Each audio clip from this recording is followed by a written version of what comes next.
In this captivating episode, we delve into the extraordinary life of Lady Elizabeth Ashcombe, the longest-serving Chatelaine of Sudeley Castle. Born in America, Elizabeth's journey took an unexpected turn when she met her future husband and heir to the castle on a blind date in New York. After settling in Holland Park with their 2 young children, the family moved to Sudeley in 1969 when the castle was passed down to them. Following the tragic loss of her husband in 1972, Elizabeth dedicated herself to preserving Sudeley's rich history. Under her leadership, the castle opened to the public in 1970, enchanting visitors with its architecture, magnificent gardens. For over 50 years, she has ensured Sudeley's continued success, safeguarding its treasures and overseeing its restoration and regeneration. Join us as we explore Elizabeth Ashcombe's remarkable story, one of resilience, duty, and an unwavering commitment to protecting the historic gem for generations to come. Let's dive in. So, Lady Ashcombe, thank you so much for chatting with us today. It's a real honor to be able to just get to know your story and what's behind the walls of this beautiful castle. So thank you so much. Well, delighted to see you here. So we want to unpack your story from way back in America, and then we're going to talk about what's behind these walls. So when you were little, when you were in America, did you ever dream of becoming the princess of a castle? Well, I'm not exactly sure that was my dream, but I enjoyed dressing up as a princess. I remember that. Yes. And I loved all those sort of stories. Yes. And a little bit later, when I wasn't a little girl, I was more of a teenager, I guess. We were in New Orleans, and my family come from the South in America. Mm-hmm. And I went to a fortune teller, and who told me that my life would eventually end up in another country, not of my own birth, and that I would face a very great challenge. Wow. And I remember that so clearly. And then, of course, I went back and told my father, who was a scientist. He said, "Oh, to believe in any of the nonsense and everything like that." But, that actually happened. Yeah. And did you kind of remember that throughout your life, or was it just something? I do remember it. I remember the moment then that she was telling me that. And I think she did say about the tall, dark, and handsome, Did she?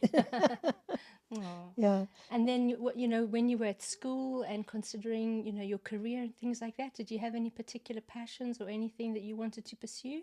Yes, I wanted to be a designer. That was what my sort of skills were, painting, drawing, and designing.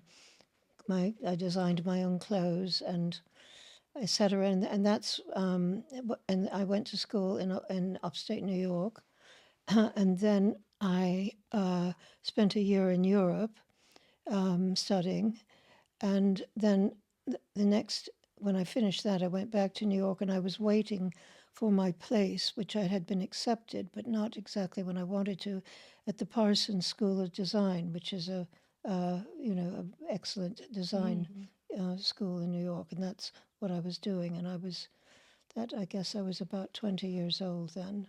Okay, and was that what you were pursuing when you met your husband on that blind date? That was what I was pursuing when I met my husband, yes. So tell us about this life-changing blind date. Well, okay. I had a flatmate, a roommate, and she had a friend who was quite a colorful character. And he asked her, he said, I need to find a sort of, I've got a good friend coming from England. He spent part of his time in England, part of his business here. And he said which wasn't true at all. He said he's a bit of a stuffed shirt. So can we find a nice young girl who's, kind of innocent and charming and everything? So anyway, I was produced for that event. And we went out, and he was charming and elegant and good-looking and extremely English. And we went to all the places you go in New York. We went to El Morocco and This is, this is back in the early 60s. Whether Yes. anybody's heard of these places anymore, I don't know. And then we went to a place called P.J. Clark's, and Mark's friend, uh, unfortunately, colourful figure that he was, got into an argument or a fight with somebody in there, and we were expelled from P.J. Clark's. And Mark was so embarrassed about that in front of the innocent young, he said, "I'd like to make this up to you. Could I take you out to lunch sometime next week?" And so that's kind of, I always think that if the fight hadn't happened, and he was on all the sort of social hostesses guest list, Yes. being passed around London, New York to meet everybody. Yeah. So would there have been a second date? Would there have been any sort of further? Yeah, but but who knows? Who Goodness, knows? yeah, exactly, yeah. Did he make a good first impression on you that day? Were you interested in him, or did he have to woo you a bit more? And it's not that of course, I hardly remember now, but Yes. I thought he was charming. He was extremely English. It's just impeccable manners. And he had all these lovely accoutrements of a gold cigarette holder and gold cigarette case, Yes. and opening the door and all that sort of thing is. So I thought, gosh, this is a very typical and lovely Englishman, as Yes. opposed Yes. to an American. Yeah. And then how long before you got engaged and moved over here? Well, then what happened is that after we went out to lunch and everything, he asked me if I could come down to Florida with him and his friends. And my aunt, who was my sort of chaperone person, said, "No, you can't go." She said, "But if you like, when he's in Miami, invite him over to Eleuthera, which is an island just near Nassau, where she had a house, and I will have a chaperone there." I mean, this It's very was proper it was times. all very proper times, yeah. Yeah. Anyway, the chaperone didn't do a very good duty, actually. So we met there and we got to really know each other there. And then he invited me to come to England just after Christmas and before I was meant to start. I was supposed to be back in time to start Parsons, say at the end of January. And I went just after Christmas. But during that time, we decided, let's make a life of it together. Oh, wow. Yeah. And also in those days, this was a big trip to go to England and back again. We didn't have the resources, and it was, I mean, nowadays, my grandson has a girlfriend that lives, they don't think anything else, Yeah. much of Jump on a traveling back plane and forth and talking all day on the telephone. But Very different times. there were different times then, yeah. Mm-hmm. So anyway, I did go home, tell everybody, resigned from Parsons. I'd packed my bags and came over. And we were married here at Sudeley in the following July. Oh, you got married here at Sudeley. Yeah. That's incredible. Yeah, it was. And so did you always know that the castle was a part of your future? Yes, but one didn't think it was an immediate part. It wasn't discussed too much because Mark worked in London in the stock exchange and lived in London, and his mother was active here and very much. This was her home. Yes. And we used to come on some weekends or many weekends, but it didn't occur to us that we would anytime soon need to take it over, and we hadn't really discussed it. It seemed Yes. like a long time in the future. It wasn't quite as long as we had expected because then we had two children, Henry and Molly, and I had a business in New York, in London. Was that still in design? Well, I was working with an American jewelry designer called Kenneth J. Lane, and I opened some shops for him here in London, and then we became partners in manufacturing his jewelry in Europe, and was particularly in the Polish community here. And then we opened more shops in Europe, And, it was a growing business. And I was very active in that, and I was a very then active young mother, and all things were on. We had a lovely place in London. And out of the blue, my mother-in-law said that she thought it was time that he and Elizabeth, that was me, took over Sudeley. And so all of that we had to give up, and there was some discussion about it, and I was a little disappointed about giving Yes, up my yes. business and everything and moving from London. And in those days, Sudeley wasn't exactly like you see it today. It was very post-war, freezing cold, I can imagine. hanging light bulbs, linoleum blackout curtains, and then rooms with beautiful furniture and paintings in it. It was not very comfortable just staying Yes, here, yes. to say the least. Yeah, Yeah, yeah. yeah, and it was quite formal as well. And so you and Mark had to give up everything because this is full time. This is a full time Yeah, job. and we took a couple of years. First of all, we decided that we would take it on, and Mark, I remember, he talked to some friends of his who had opened their houses to the public, and so we kind of learned the business a bit, or he did, and all the things you had to, you had to have the gift shop, and the other thing that's really important are the loos, Yes. and the parking, and the refreshments, and goodness knows what. And obviously the exhibition, it wasn't laid out like that at all. So it was quite a big business transforming it. And so his mother finally moved to another house nearby, and so we came here for almost a couple of years, I think, turning it around into what What it is today. yeah. Yeah. But we still lived in London, and we finally sold our house in London, and we were coming down, and we'd opened the house to the public. I think about a year before that, but weren't actually living here. And then we came down on a Thursday night, and on the Saturday, the tenants and the people who lived here were giving a big party to welcome us. And Mark died on Friday. Oh my So it was goodness. most awful, you know, surreal shock to everybody, Can't particularly imagine. me, and my children were little, were small then, 3 and 5. So you had to take on the house with your little children by yourself. Yeah, but Wow. and he hadn't been ill. He had just this sort of freakish thing that occasionally happens to people, a coronary thrombosis, and we couldn't get the unit here in time from Cheltenham. Oh, I'm so sorry. It was a tragedy and a shock, and it affected so many people. He was extremely popular, Mark, with his friends, and he was most delightful, generous, and well educated. I mean, gentleman that you could ever meet. I mean, he was great. Yeah, and he'd actually look forward to this at sometime in his life. He wasn't quite ready for it when we Yes. finally needed to take it on.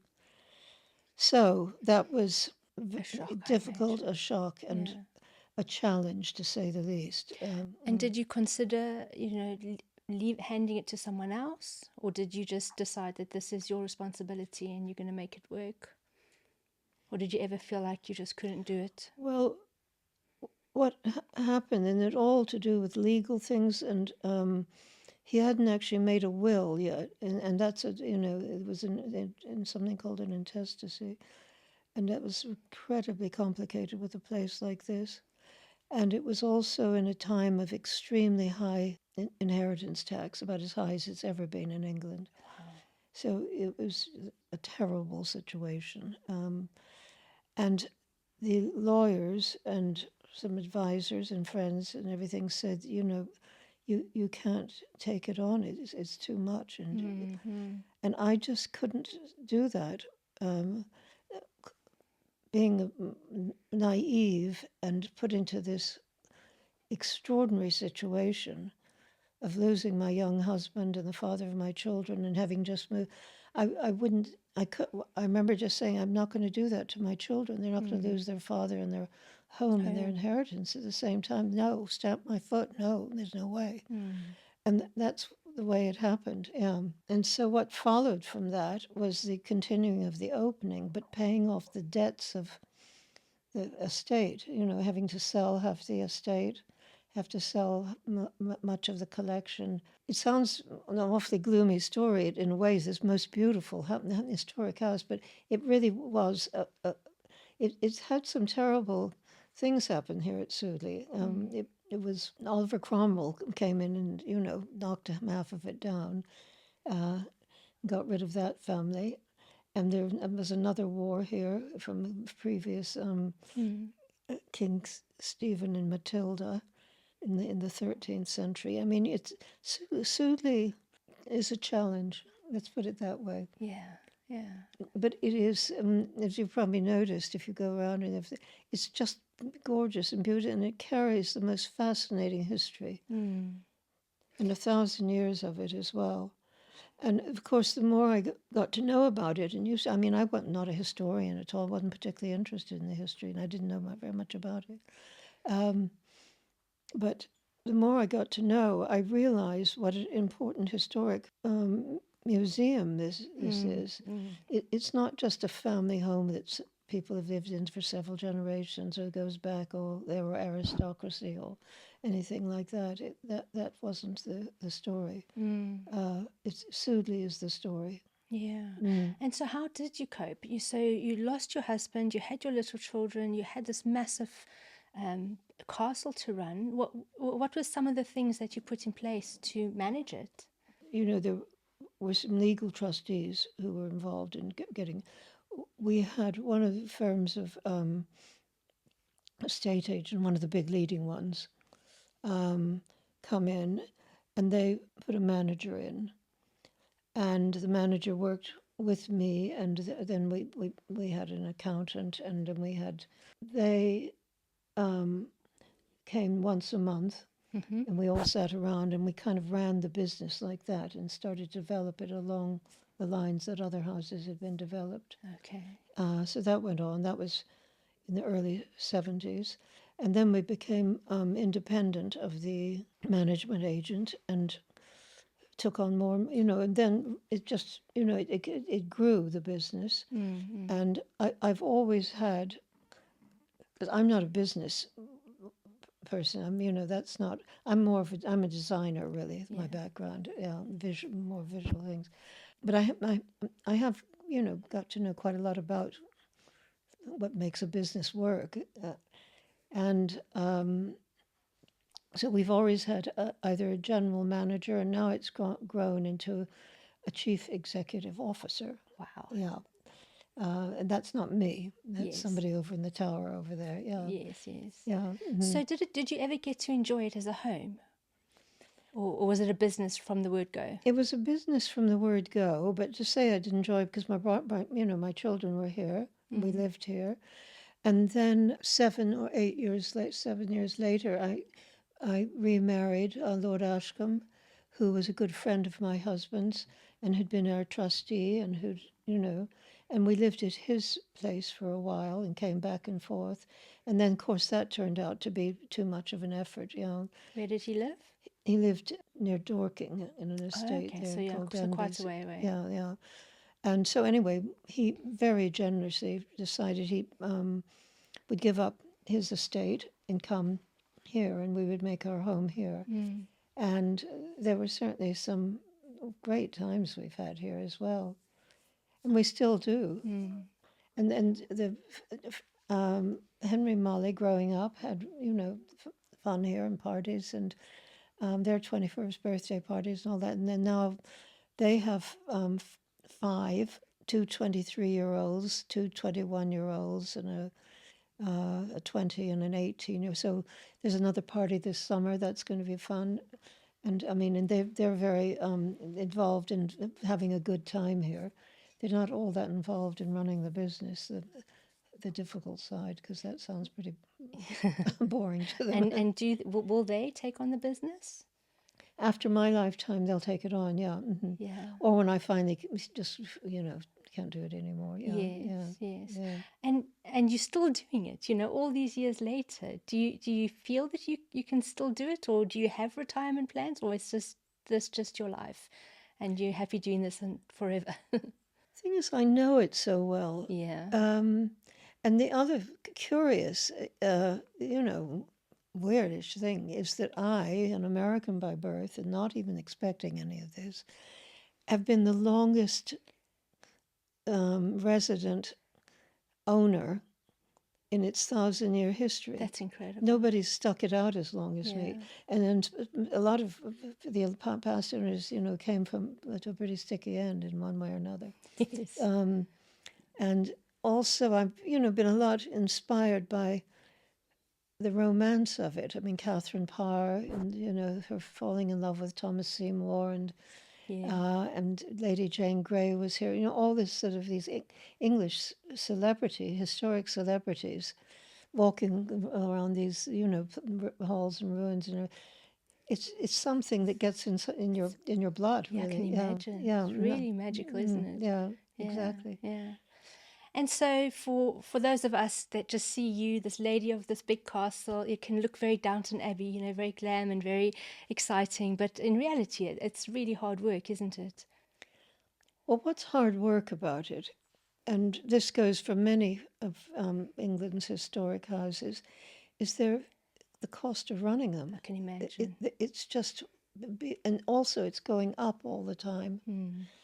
And I worry so much about the English culture, because being an American, but anybody, I mean, what England is famous for, and people love coming to see, is the Englishness of it. Yes. The castles, history the Henry VIII and his 6 wives, the history, the traditions, the royal family.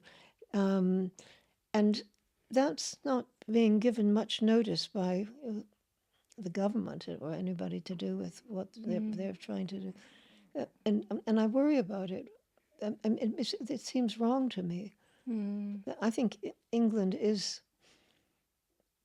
the England I knew, and obviously there are a whole lot of other issues around it. Yeah, but it's to do with this history, this culture, this language, and the Englishness of it. Well, thank you for preserving a piece of our history. I think it's amazing what you've done here. Well, it's the other thing. It's been a great privilege to have been given this opportunity. It's not something I was very well prepared for, even particularly suitable for, really. I mean, but I think that I've got a bit of a determination, but and also I've got a very political view of it now, because I'm quite angry, or I can be, that this isn't respected by taxation and the help that, I mean, if all England houses, and it's the same with National Trust houses, they're struggling like anything, and privately owned ones. Okay, there's some very, very wealthy families in this country who are probably not in the same boat that we are, but there are a lot of other places similar to Sudeley that are thinking, what are we going to do next? Are we going to have to sell next week, or is like you say, it's really not going to be turned into old folks' home or whatever. Yeah. Yeah. And it needs to be treasured more. And also, Sudeley, I'm not saying it's any more special than any other great houses of England, but it does carry this fascinating travel of 1,000 years of history through it that happened here, marched on through. Where some of the other great houses of England, are the aristocracy, ducal homes, of large families and things that didn't necessarily have. I mean, we had Henry VIII here with Anne Boleyn starting the dissolution of the monasteries. We've had Catherine Parr here looking after Lady Jane Grey, and it's just The history is the incredible. history, yeah, and the stories are incredible, yeah. And that's what I've loved and enjoyed doing, is developing the stories.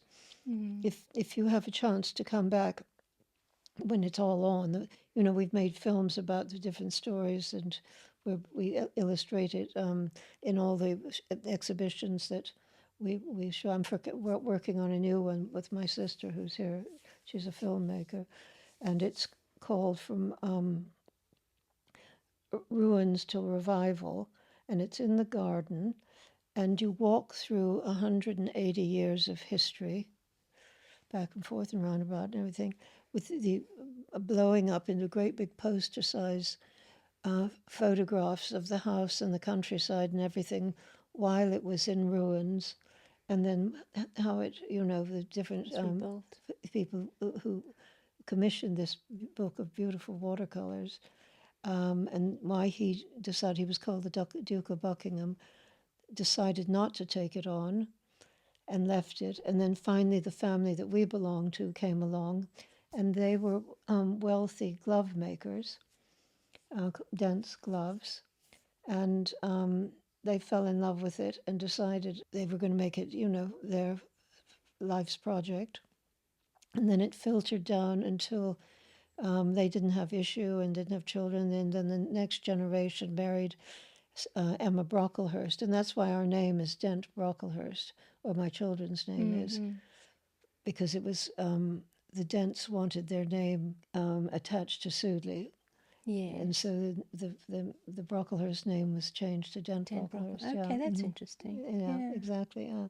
Oh, it's all interesting. It's fascinating. We could speak all day. And so, were there any women from the past, from the history or current, any women in particular who you would look up to or who inspired you in your journey as a woman in business? Well, Emma Dent, the 19th century Chatelaine, she probably did more here than anybody in its history in influencing its collection, in the revival story. Her uncles her husband's uncle started it, but she and her husband carried it on. She was remarkable, the energy and the determination. If she came in the room today, I'm quite a little bit intimidated by her, because she was very Christian and correct and authoritarian, and I don't know if she was the life and part of the soul of every party. It wasn't quite like that. But she was the one who got the job done. Yeah, she was one that got the job done. Yeah. So she inspired you. Well, she certainly did in everything that we found, that we showed to the public. Before it wasn't. It was just my mother-in-law lived here, and they were all packed away in suitcases and trunks and things in what's called the long room. I mean, we found all her diaries, all the letters, all the history. Yeah, that was fascinating discovering it all. Gosh, reading someone's diary, you can really get to know them. Oh, yeah. Yeah. And what would you say has been one of your biggest challenges or struggles in all these years of managing the house? Well, it really is the financial struggle, to try, and also, the politics that going out in whatever time, when there was foot and mouth, and then certainly COVID, they really challenge the likes of our business, because we're very dependent on footfall, visitors, and them enjoying going away and saying how much they've enjoyed, and and it's become much more sophisticated marketing now with all the technology, used to do. Yes, exactly. Social media and things like that. And all that sort of thing, yes. I went to a meeting some years ago in London when the Olympics were here, and I was invited to come up by Boris Johnson was Mayor of London, and I was invited to come up and meet the Olympic journalists.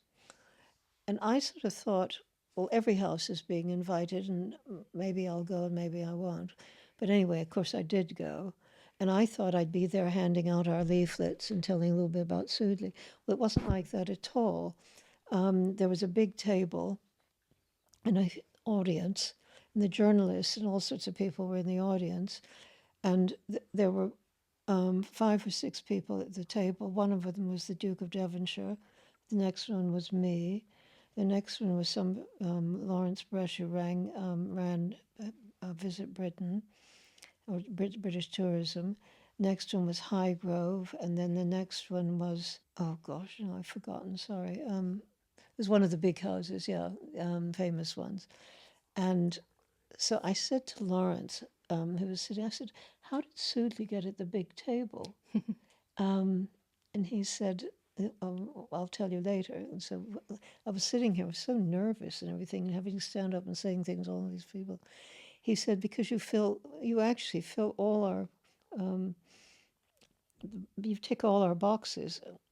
One, you're a castle, you've got constellations. You're not a manor house or a priory or a ducal home that doesn't have castellations. Is that what makes it a castle? Yeah, castles were fortified, and the way they had those castellations so yes. that the army could stand behind and okay. shoot. So if it didn't have that, it would have been a manor house or something else. Yeah. Wow. Yeah, okay, that's good to know. Yeah. Second of all, you represent the sort of English history that everybody knows about.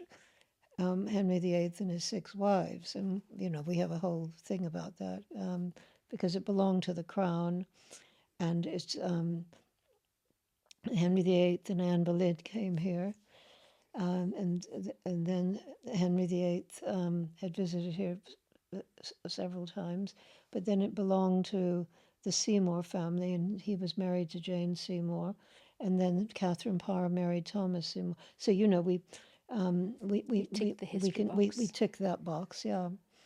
And the other thing is we're lived in by a real family with bicycles and kids and the whole thing, which is fun for tourism to. And then the other thing was our biggest strong point was that we're in the Cotswolds, and the Cotswolds, besides London, is that in the Lake District, where tourism wants to get the people to visit, and it's so quintessentially English, the Cotswolds. It is, yes. Country lanes and tea shops and antique shops, and this sort of Cotswold stone, Cotswold stone, everything about it. And then there was the one that I thought, oh dear, I better hurry back and get going on that one. It was that we're haunted and we've got a ghost. I never knew that. Tell us about your ghost. So anyway, we now have a charming ghost, who lives here and haunts these rooms, yes. Good to know. Wow, that's amazing. Thank you so much for sharing your story with us. Thank you for asking me these questions, yeah. Is there any top tips or advice you would give a young woman who's venturing out into something that she didn't plan on or doesn't feel equipped for, like you did when you first took on this castle? Do you have any advice or top tips or encouragement for her? I think it's like so many of the other women that you've interviewed and told me about. You just have to do it, and have the foresight or the will to want to do what you really intend to do, and not listen to what everybody else is saying that's negative. And I guess some people fail and some people succeed. But it's great when there's success. Yeah. Well, thank you so much. We really appreciate you preserving this amazing castle and the history and everything you've done for Winchcombe and the community as well. We're very grateful. Thank you. Well, thank you for saying that.